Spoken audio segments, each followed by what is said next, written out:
Kung makapanlait, akala mo naman perfect. Anong English ng pangit?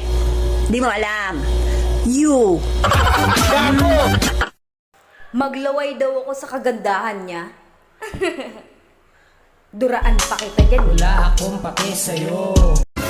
Stalk ka ng stalk sa mga post ko, tapos kapag na-stress ka, magagalit ka sa akin? Ay, tanga. Alam mo, hindi masamang magpaganda. Ang masama, yung pangit ka na nga, chismosa ka pa. Magaling kang kupal ka. 2 beses na yan! Gago! Tama! Inutil! Masama na nga yung pakiramdam ko.